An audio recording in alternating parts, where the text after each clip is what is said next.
بسم اللہ الرحمن الرحیم۔ السلام علیکم ورحمۃ اللہ وبرکاتہ۔ سامعین کرام، کاشانہ بصیرت کے یوٹیوب چینل پر جس کتاب کے مطالعے کا سلسلہ جاری ہے اس کا نام امر بالمعروف و نہی عن المنکر، امام خمینی رحمۃ اللہ علیہ کی نگاہ میں ہے۔ آج اس کتاب کا اگلا حصہ یعنی حصہ نمبر 10 آپ سب کی خدمت میں پیش ہے۔ صفحہ 140۔ حق تعالی اور قوم کے سامنے ناقابل بخشش عذر۔ آج اس شجاع قوم نے اپنے راستے پر چل کر بہانہ جو افراد کے بہانے ختم کر دیے ہیں اور بہانے اور عذر کا راستہ بند کر دیا ہے۔ یہ بہانے اور عذر قوم قبول نہیں کرتی اور خداوند متعال کی بارگاہ میں بھی یہ بہانے قابل قبول نہیں ہیں۔ جو لوگ بہانے بناتے ہیں اور سکوت کی مہر توڑنے کے لیے تیار نہیں ہیں اور اپنے سکوت کے ذریعے توجیہ کرتے ہیں، یہ لوگ جان لیں کہ کیا تبدیلیاں آنے والی ہیں۔ صحیفہ امام جلد 3 صفحہ 379۔ مصلحت اسلام کے خلاف خاموشی۔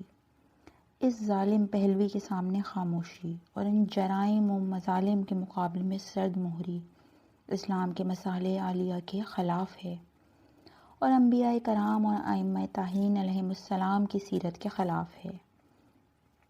آج جو بھی بات اس عزیز ملت کو اپنے اصلی راستے سے ہٹانے کا موجب بنتی ہے وہ ایک شیطانی بات ہے اور شیاطین کے منصوبے کے تحت کی جاتی ہے۔ صحیفہ امام جلد 3 صفحہ 443۔ تحریک کے موجودہ حالات میں خاموشی کی حرمت۔ میں پہلے کی طرح اپنے ارادے پر ڈٹا ہوا ہوں اور ملت ایران کو بھی اپنے ارادے پر باقی رہنا چاہیے۔ قوم کے کسی بھی فرد کے لیے جائز نہیں کہ وہ ان حساس حالات میں کہ جب موت و حیات کا مسئلہ سامنے آ چکا ہے پیچھے ہٹ جائے اور خاموشی اختیار کر لے۔ اے ملت ایران، اپنی اس تحریک کو جاری رکھو چونکہ قدرت خدا تمہارے ساتھ ہے۔ صحیفہ امام جلد 6 صفحہ 4۔ قرآن کی بے حرمتی کے مقابلے میں سکوت کی حرمت۔ آپ حضرات کے جو نہیں عن المنکر کو واجب جانتے ہیں کہ جو واجب ہے اور ضروریات اسلام میں سے ہے، آخر آپ اپنے دوستوں کو منع کیوں نہیں کرتے کہ وہ اسلام کے مخالف حکم نہ دیں اور اسلام کے خلاف دعوت نہ دیں؟ کیا مراجع اسلام اور اسلامی علاقوں کے علماء دین یہ باتیں سنتے رہیں اور اس کے بارے میں کوئی بات تک نہ کریں؟ قرآن کریم کی بے حرمتی کے مقابلے میں خاموش رہیں؟ کیا وہ اس شخص کے مقابلے میں خاموش رہیں کہ جو ایک ایسے ضروری اسلامی حکم کو غیر اسلامی قرار دے رہا ہے جو خداوند تبارک و تعالیٰ کی کتاب میں ذکر شدہ ہے؟ صحیفہ امام جلد 1 صفحہ 459۔ اہم موارد میں فداکاری اور نقصان برداشت کرنا۔ اہم موارد میں جان و مال کا ایثار واجب ہے۔ اگر معروف یا منکر ان امور میں سے ہو جو شارع مقدس کی نظر میں بہت زیادہ اہمیت رکھتے ہوں، مثلاً کسی مسلمان قبیلے کے افراد کی جان بچانا یا ان کی حقیق عزت کا احترام کرنا یا آثار اسلام کو نابود کرنا یا اسلام کے برحق ہونے کی دلیلوں کو نابود کرنا کہ جو مسلمانوں کی گمراہی کا سبب بنے، یا اسلام کے بعض شعائر مثلاً خانہ کعبہ کو اس طرح نابود کرنا کہ اس کی نشانیوں اور اس کی جگہ کا پتہ نہ چلے، اور اسی قسم کے دوسرے کام، تو اس قسم کے مسائل میں اہمیت کو مد نظر رکھنا ضروری ہے۔ لہٰذا کسی بھی قسم کے نقصان اگرچہ جان ہی کا کیوں نہ ہو یا کسی اور مشقت کی وجہ سے فریضہ ساقط نہیں ہوگا۔ بنابراین اگر اسلام کی ایسی دلیلوں کی حفاظت کرنا جن سے گمراہی دور ہو جاتی ہو کسی ایسے شخص یا اشخاص کی جان دینے پر موقوف ہو، تو ظاہر یہ ہے کہ جان دینا واجب ہے، چاہے کہ نقصان یا مشقت جان دینے سے کم ہو۔ تحریر الوسیلہ جلد 1 صفحہ 434۔ بدعت کے ظاہر ہونے پر علماء کا فریضہ۔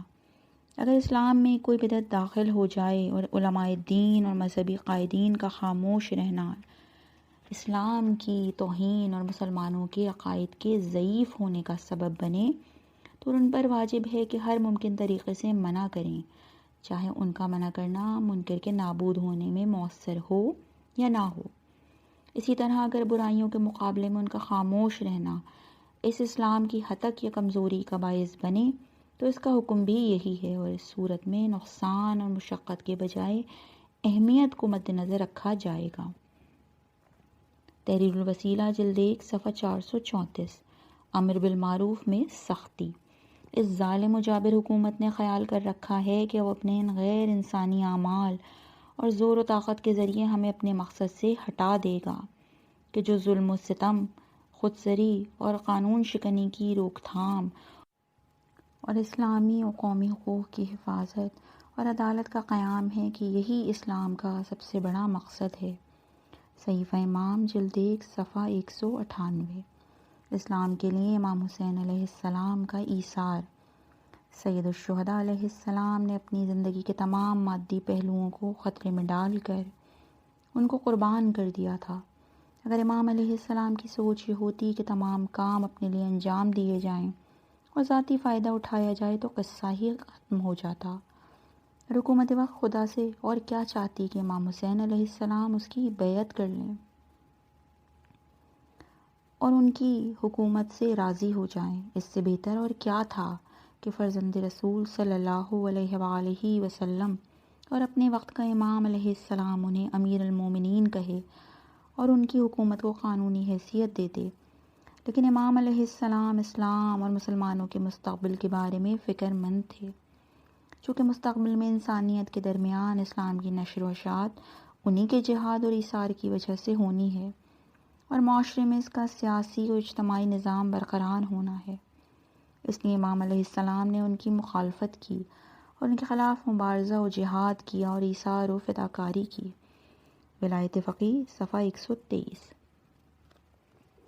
عظمت اسلام کے لیے فداکاری کی ضرورت۔ آپ کو عظمت اسلام کے لیے ایثار کرنا چاہیے۔ اس میں سب سے اہم چیز اس کی معنوی عظمت ہے، تاکہ الہی حکومت کے سائے میں تمام طبقات رفاه و آسائش کی زندگی گزاریں۔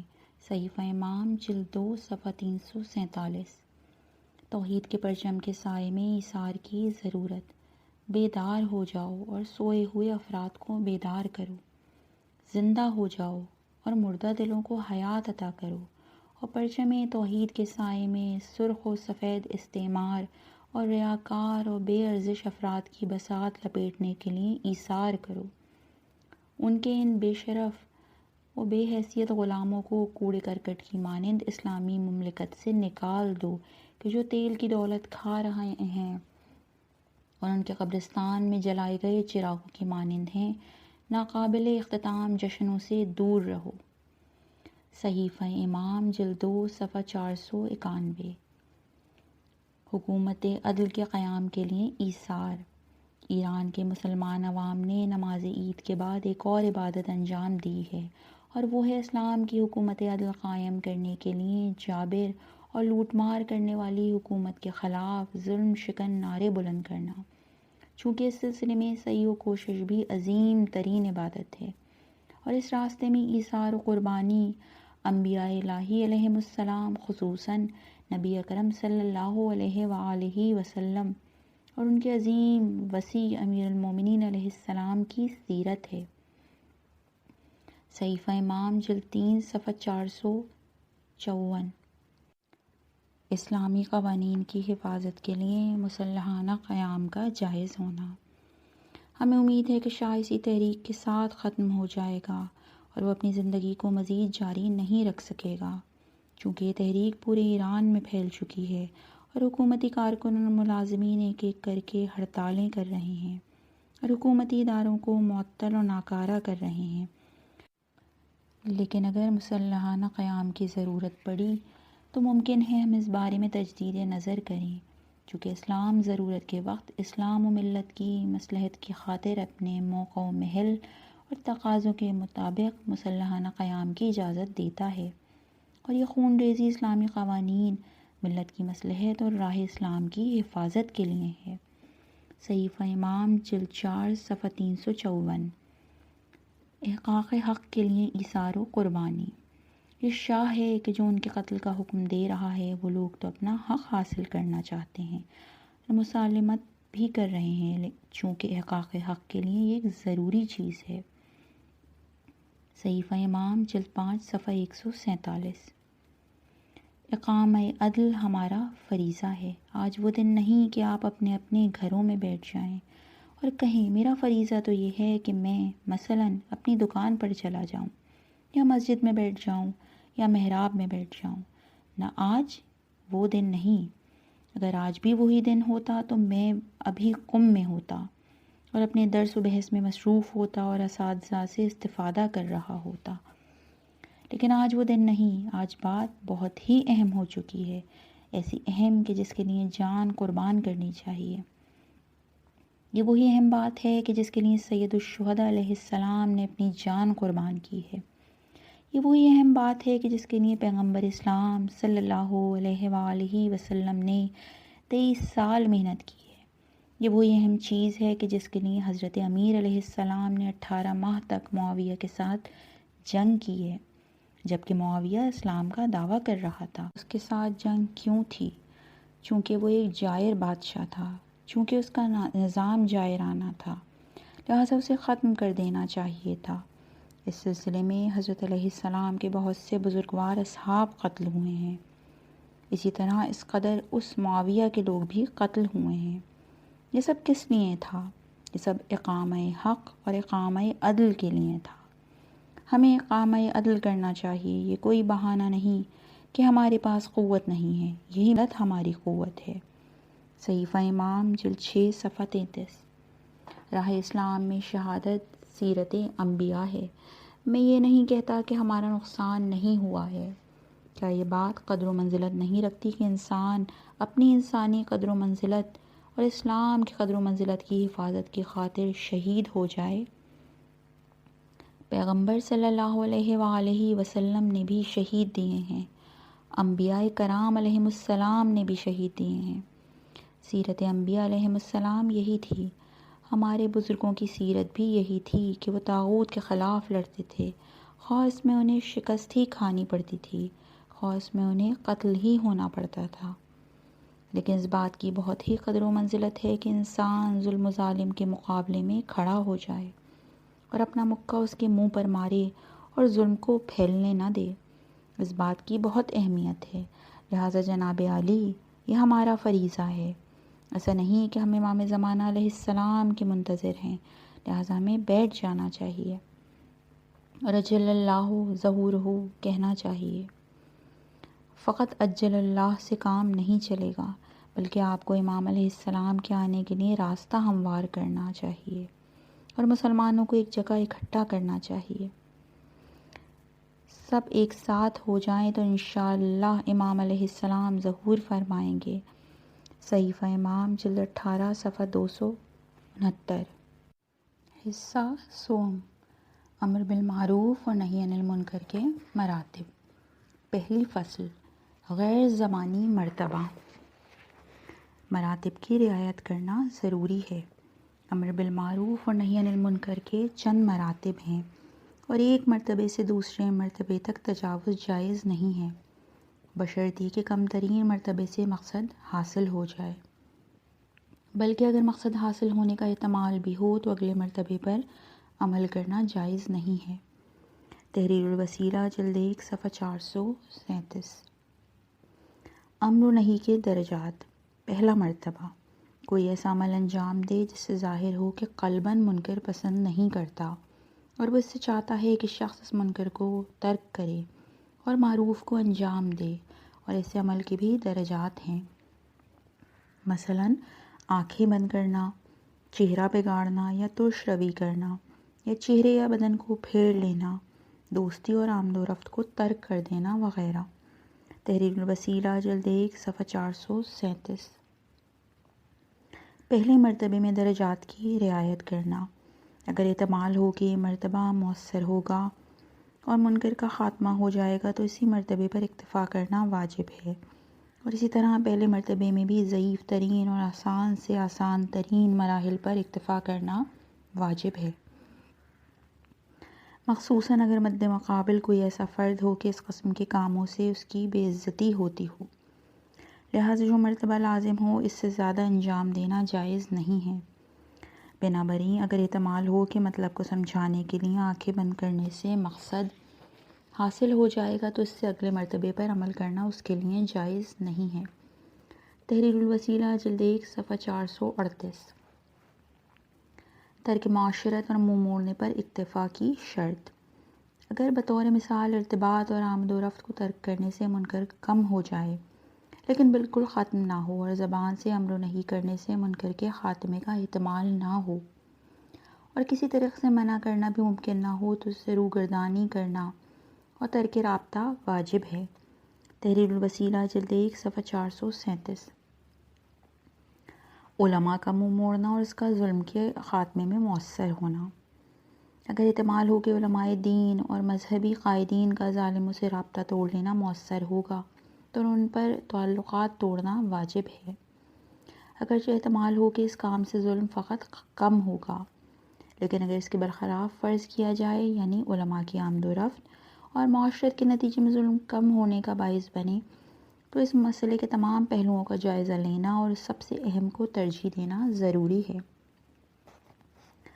اور اگر کوئی اور معنی نہ ہو، حتیٰ یہ احتمال بھی نہ ہو کہ علماء کا ظالموں سے تعلق رکھنا ان کی شان و شوکت، تقویت اور حتیٰ کہ حرمت پر ان کی جرأت کا باعث بنے، اور علم اور روحانیت کی بے حرمتی اور علماء اور اسلام کی نسبت لوگوں کی بدگمانی کا احتمال بھی نہ ہو، تو اس مقصد کو مد نظر رکھتے ہوئے تعلقات رکھنا واجب ہے۔ تحریر الوسیلہ جلد 1 صفحہ 437۔ ظالموں کے ساتھ علماء کی معاشرت کی شرط۔ اگر علماء اعلام اور مذہبی قائدین کے ظالموں سے تعلقات رکھنے میں کوئی ایسی مصلحت نہ ہو جس کا خیال رکھنا واجب ہو تو تعلقات رکھنا جائز نہیں ہے، مخصوصاً اگر یہ تعلقات رکھنا ان پر تہمت لگنے کا موجب بنے یا ان کی طرف ظالموں کے اعمال سے راضی رہنے کی نسبت دی جائے۔ تحریر الوسیلہ جلد 1 صفحہ 438۔ ظالموں کے تحائف واپس لوٹانے کا حکم۔ اگر ظالموں اور جابر حکمرانوں کے تحائف لوٹانے کی صورت میں احتمال ہو کہ ان کے مظالم کم ہو جائیں گے یا بدعتوں کے داخل کرنے پر ان کی جرأت کم ہو جائے گی تو تحائف کو لوٹانا واجب ہے اور قبول کرنا جائز نہیں ہے، لیکن اگر اس کے برعکس ہو تو جیسا کہ بیان ہو چکا ہے تمام پہلوؤں کو مد نظر رکھنا اور سب سے اہم کا انتخاب کرنا واجب ہے۔ تحریر الوسیلہ جلد 1 صفحہ 438۔ ظالموں کے تحائف قبول کرنے کا حکم۔ اگر ظالموں کے تحائف قبول کرنا ان کی شان و شوکت کی تقویت اور ظلم یا بدعتوں کے رائج کرنے کے لیے ان کی جرأت کا باعث بنے تو تحائف قبول کرنا حرام ہے، اور اگر اس بات کا فقط احتمال ہو تو احتیاط یہ ہے کہ قبول نہ کریں، لیکن اگر اس کے برعکس ہو تو تمام پہلوؤں کا جائزہ لینا اور اہم کا انتخاب کرنا واجب ہے۔ تحریر الوسیلہ جلد 1 صفحہ 438۔ منکرات سے باطنی نفرت کا حکم۔ منکر کے انجام دینے اور معروف کے ترک ہونے پر راضی ہونا حرام ہے، اور بعید نہیں ہے کہ قلباً اس سے نفرت کرنا واجب ہو، اور یہ نفرت امر بالمعروف اور نہی عن المنکر کے علاوہ ہے۔ تحریر الوسیلہ جلد 1 صفحہ 438۔ قلبی نفرت کا غیر مشروط ہونا۔ منکر پر راضی ہونے کے حرام ہونے اور قلباً نفرت کرنے کے واجب ہونے کی کوئی شرط نہیں، بلکہ اس صورت میں راضی ہونا حرام، نفرت کرنا واجب ہے۔ تحریر الوسیلہ جلد 1 صفحہ 438۔ شہنشاہی جشن کے خلاف منفی مبارزہ۔ ایرانی قوم کے لیے کون سا جشن ہے؟ ایرانی قوم کا فریضہ کہ وہ اس جشن کے خلاف منفی مبارزہ کرے، نہ مثبت۔ ضروری نہیں کہ وہ گھروں سے باہر نہ آئیں، بلکہ جب یہ جشن ہو تو وہ ان میں شرکت نہ کریں۔ ان جشنوں میں شرکت کرنا جائز نہیں ہے، جس قدر ہو سکتا ہے اس قسم کے کاموں کو قبول نہ کریں۔ صحیفہ امام جلد 2 صفحہ 467۔ اپنے غصے اور نفرت کا اظہار۔ ان استعمار کے مارے ہوئے بے احساس لوگوں کو غصے اور نفرت کی نظر سے دیکھو، اور ان کے عدل و انصاف کے منافی احکام کی جس قدر ہو سکے خلاف ورزی کرو۔ اپنے بھائیوں کو حق سے وابستہ رہنے اور صبر اختیار کرنے کی نصیحت کرو، اور اسلام کے احکام اور حکومت اسلامی کو اپنا نصب العین قرار دو اور ناآگاہ لوگوں کو آگاہ کرو۔ صحیفہ امام جلد 2 صفحہ 451۔ رستہ خیز پارٹی کی مخالفت۔ اس پارٹی، یہاں رستہ خیز پارٹی مراد ہے، کہ اسلام و ملت ایران کی مصلحت کے خلاف ہونے کی وجہ سے پوری قوم کے لیے اس میں شرکت کرنا حرام اور ظلم و استحصال کی مدد کرنا ہے، اور اس کی مخالفت نہی عن المنکر کے واضح ترین موارد میں سے ہے۔ صحیفہ امام جلد 3 صفحہ 71۔ رستہ خیز پارٹی کے مقابلے میں منفی مقاومت۔ علماء اعلام اور تمام طبقات جان لیں کہ اس پارٹی کا تشکیل پانا تمام بدبختیوں کا مقدمہ ہے، جس کے اثرات تدریجاً ظاہر ہوں گے۔ مراجع اسلام پر لازم ہے کہ وہ اس پارٹی میں شرکت کو حرام قرار دیں اور ایران کی مسلمان قوم کے حقوق ضائع نہ ہونے دیں۔ تمام طبقات، خصوصاً محترم خطباء، طالب علموں، یونیورسٹی کے جوانوں، مزدوروں، کاشتکاروں، تاجروں اور پیشہ ور طبقات پر لازم ہے کہ وہ اپنے مسلسل اور جامع مبارزات اور اپنی منفی مقامات کے ذریعے اس پارٹی کی بنیادوں کو اکھاڑ دیں اور مطمئن رہیں کہ حکومت ختم ہونے والی ہے اور فتح آپ ہی کی ہے۔ صحیفہ امام جلد 3 صفحہ 75۔ شہنشاہی تاریخ سے استفادہ کرنے کی حرمت۔ جو ماہرین ہمارے خزانوں کو بلا کسی روک و ٹوک کے لوٹنا چاہتے ہیں، وہ اسلام کی تضعیف اور اس کا نام و نشان مٹانے کے لیے ایک نیا ساز چھیڑ رہے ہیں، اور وہ ہے آغاز تاریخ کو تبدیل کرنا۔ یہ تبدیلی عظیم ترین جرائم میں سے ہے کہ جو اس زمانے میں اس مجرم خاندان کے ہاتھوں واقع ہوئے ہیں۔ پوری قوم پر لازم ہے کہ وہ اس مجرم تاریخ کے استعمال کی مخالفت کرے، چونکہ یہ تبدیلی اسلام کی ہتک اور خدا نخواستہ اس کو مٹانے کا مقدمہ ہے۔ اس تاریخ کا عام لوگوں پر استعمال کرنا حرام اور ظالم و ستمکار کی حمایت اور عدل کے حامی اسلام کی مخالفت ہے۔ صحیفہ امام جلد 3 صفحہ 171۔ فوجیوں کو فوجی بارکوں سے فرار کا حکم۔ میں پورے ملک کے سپاہیوں سے تقاضا کرتا ہوں کہ فوجی بارکوں سے بھاگ جائیں۔ ظالم کی خدمت نہ کرنا ایک شرعی فریضہ ہے۔ میں صاحب منصب اور عہدیدار حضرات کے ماں باپ اور اہل خانہ سے تقاضا کرتا ہوں کہ وہ انہیں خائن شاہ کی مدد کرنے اور شاہ کے نوکر عہدیداروں کی اطاعت کرنے سے روکیں، اور کمیشن افسروں سے تقاضا مند ہوں کہ وہ اپنی قوم سے مل جائیں اور مسلمانوں کی خدمت کا فخر حاصل کریں۔ صحیفہ امام جلد 5 صفحہ 153۔ فوجی جوانوں کے لیے ملت کا ساتھ دینا لازم ہے۔ جوان طبقہ کہ فوج میں یہی طبقہ زیادہ ہے، اس کو میں خبردار کرتا ہوں کہ آپ جوان ہیں، تمہاری زندگی ابھی باقی ہے، تمہارے کام کرنے کا وقت ابھی باقی ہے، تمہارے لیے قوم کی خدمت کا وقت باقی ہے، لہٰذا تم لوگ قوم کی طرف پلٹ آؤ اور اپنی قوم کی خدمت کرو، اور اس نظام کو چھوڑ دو کہ جسے تم اس وقت قانون کے خلاف دیکھ رہے ہو، اسلام کے خلاف دیکھ رہے ہو۔ اس قسم کے نظام کو چھوڑ دو اور قوم سے آ ملو۔ صحیفہ امام جلد 5 صفحہ 213۔ غاصب حکومت کی مدد کرنے کی حرمت۔ حکومت کے لیے کیے گئے تمام کام کہ جو اس حکومت کی مدد میں شمار ہوتے ہیں، چونکہ یہ حکومت ایک غاصب اور ظالم حکومت ہے، لہٰذا لوگوں کے لیے کام کرنا جائز نہیں ہے، لوگوں کے لیے اس حکومت کی مدد کرنا جائز نہیں۔ ٹیکس دینا اس حکومت کی مدد ہے، لہٰذا جائز نہیں کہ اسے ٹیکس دیا جائے۔ جس حد تک ہو سکتا ہے حکومت کو ٹیکس نہ دیا جائے، اور جو بھی کام اس حکومت کی مدد شمار ہوتا ہے لوگوں کو اس سے بچنا چاہیے۔ صحیفہ امام جلد 5 صفحہ 260۔ حکومت کی مدد نہ کرنا لازمی ہے۔ ہم نے اعلان کیا ہے کہ ایران کی حکومت غیر قانونی ہے اور قوانین کے مخالف ہے۔ یہ حکومت شرعی قانون کے بھی مخالف ہے اور قانون اساسی آئین کے بھی مخالف ہے۔ بنابراین حکومت سے متعلق ان تمام چیزوں سے کہ جو حکومت کی مدد شمار ہوتی ہیں، عوام کو اجتناب کرنا چاہیے۔ ہم نے سپاہیوں سے کہا ہے اور حکم دیا ہے کہ وہ فرار کریں، چونکہ اس نظام میں خدمت کرنا ظلم ہے، لہٰذا ان میں سے بہت سے بھاگ گئے ہیں۔ صحیفہ امام جلد 5 صفحہ 259۔ باغی حکومت کے فرامین کی مخالفت۔ باغی حکومت کی مدد کرنا اور شاہ کی طرف سے بنائی گئی حکومت کو پانی، بجلی اور ٹیلی فون کے بل ادا کرنا اور دوسرے ٹیکس وغیرہ دینا قوم کے ساتھ خیانت اور خداوند تبارک و تعالیٰ کے حکم کی مخالفت ہے۔ بجلی و پانی اور ٹیلی فون کے محترم اور مجاہد ملازمین پر لازم ہے کہ وہ اپنے شجاع اور بے سہارا ہم وطنوں کے ساتھ رابطہ مستحکم کر کے کسی بھی طرح پانی، بجلی اور ٹیلی فون کو کاٹنے کے بارے میں اس باغی حکومت کے فرامین کی اطاعت نہ کریں اور اپنے مظلوم بہن بھائیوں کے ساتھ بے دریغ تعاون کر کے اسلام و مسلمین کو اپنا فرض ادا کریں۔ صحیفہ امام جلد 5 صفحہ 331۔ فاسد وزیروں کی اطاعت نہ کریں۔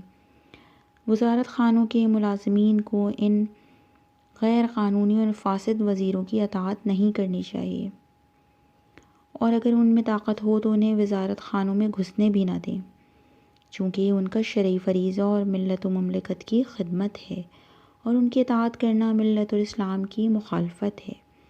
صحیفہ امام جلد 5 صفحہ 351۔ شاہ کی اطاعت حرام ہے۔ میں اپنی دلیر قوم کے لیے اعلان کرتا ہوں، یہ سلطنتی حکومت غیر قانونی اور یہ دونوں مجلسیں سینٹ اور مجلس شورا ملی غیر قانونی، غیر ملی، اور یہ حکومت غاصب، غیر قانونی اور باغی ہے۔ اس نظام کی اطاعت طاغوت کی اطاعت ہے، لہٰذا حرام ہے۔ اس معزول شاہ اور باغی حکومت کی اطاعت قانونی جرم ہے اور شرعی طور پر حرام ہے۔ صحیفہ امام جلد 5 صفحہ 350۔ حکومت کی مدد کرنے سے اجتناب۔ قوم مالیات دینے سے مطلقاً اجتناب کرے اور بجلی، پانی اور ٹیلی فون کے بل دینے سے پرہیز کرے، اور جو بھی چیز شہنشاہی حکومت کی مدد شمار ہوتی ہے اس سے اجتناب کرے، چونکہ غاصب حکومت کی مدد کرنا حرام اور غضب الہی کا باعث ہے۔ صحیفہ امام جلد 5 صفحہ 351۔ یہاں اس حصے کا اختتام کرتے ہیں۔ والسلام علیکم ورحمۃ اللہ وبرکاتہ۔